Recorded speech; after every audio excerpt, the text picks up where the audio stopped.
Hello, my name is Ashley, and I'm going to be flipping this journal for you. This was my first journal of 2018 to 2019. In fact, it was my only journal in 2018 because I started at the end. So I started journaling to kind of help with like mental health issues. And I'm just going to kind of walk through with you and show you what I used and kind of talk a little bit about things. So this is a letter that I wrote and sealed to myself to process some feelings about a tragedy that experienced through my workplace, a picture of me, some journaling, and then the dates of the journal, December 20th through 2018 through December 31st, 2019.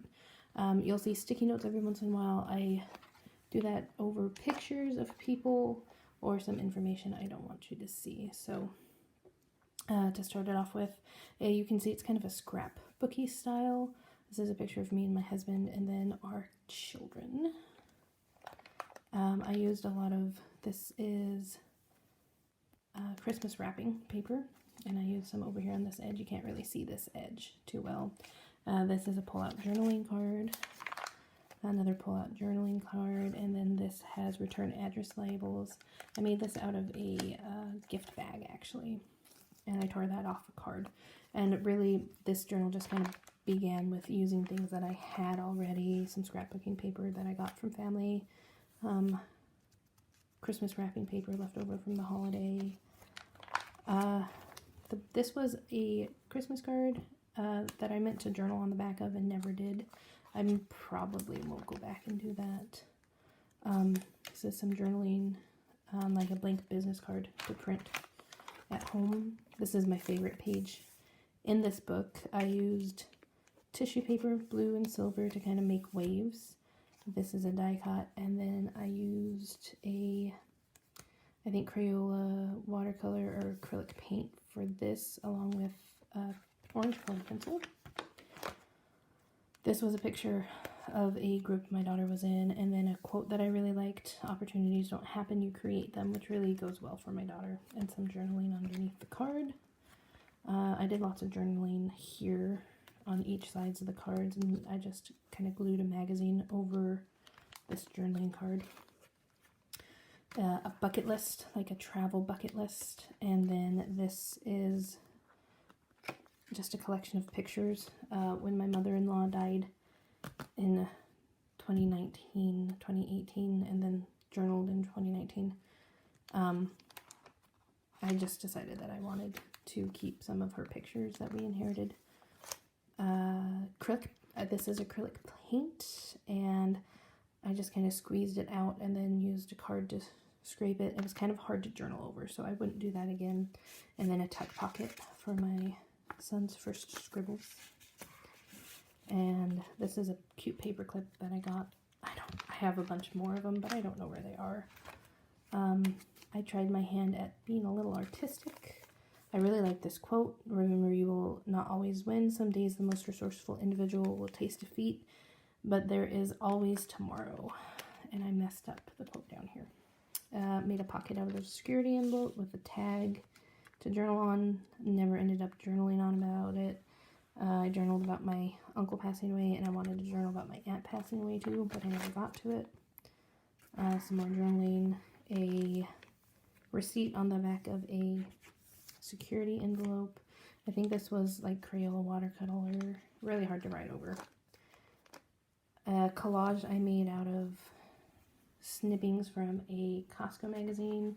This is just pictures of my husband and my son. And this quote: "Love stands by each other's sides on good days and stands closer on bad days."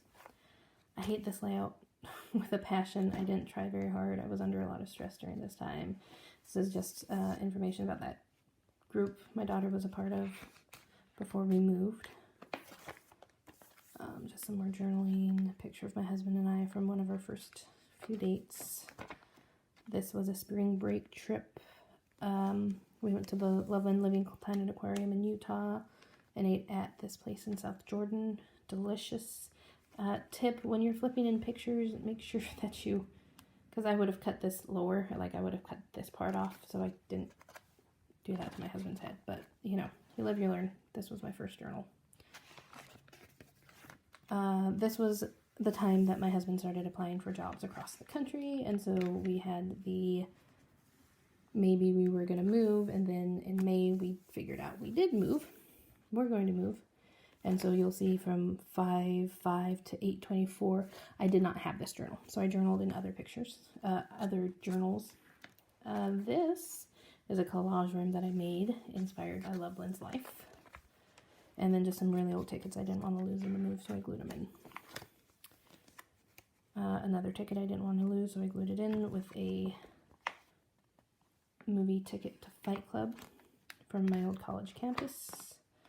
This was after we moved, and they had a pride, and then this was a picture of me and my friends who went, and then the drag story time.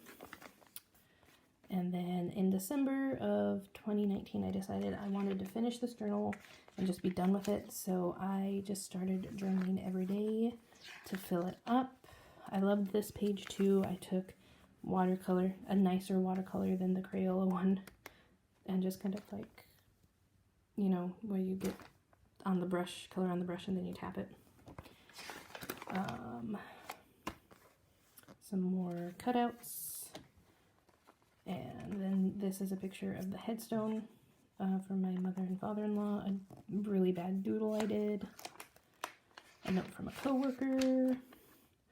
Under here is my address. Some quotes that helped me through a tough beginning of the school year. Pictures of the home that we were going to sign on and then couldn't. Christmas cards.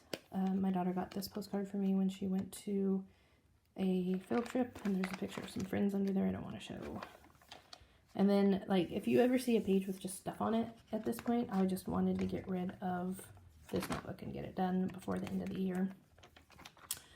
My address again. And this was a note from a student that I loved. Receiving a solstice celebration at the church I was going to.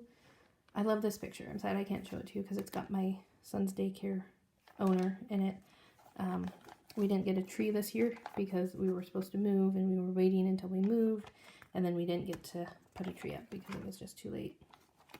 Christmas dinner, postcard, and then I glued a picture on the back of it. And then New Year's Eve, finally ending. I love this sticker. I think I got those from Wish. And then I put this really huge piece of washi tape down the center because it was starting to come undone. And then on the last page, I don't know what you guys do on the last page of the journal, but I did a 5-year plan. So we've got like saving money, going on trips, my husband starting work, and then a Christmas card that's actually a birthday card from my friend because she went to the post office to buy and send it at the same time, and it didn't work because there were no Christmas cards. So that's my first journal. It got really fat, and it did kind of like that bow thing that it does, like humpy. But I love this. Like, I really miss it. It was a huge journal. It was like almost 10 inches, but like 7.5. Do you see that? Huge journal. Huge, huge, huge. I might work in another journal this size, but I've been working in journals here. I've got all my junk on this side for my journals. So this is like the size of the journal that I use now, which is in comparison pretty tiny, but I like them like this. So that's what I have for you today. I hope that you enjoyed it. Stick around if there's something you'd like to see more. I have more journal flips that I'm going to do. I'll try to do like a journal with me since this stay-at-home order, I kind of just don't have much to do. So I've got plenty of time to film and upload. And thank you so much again for turning in, and we'll see you next time. Bye-bye.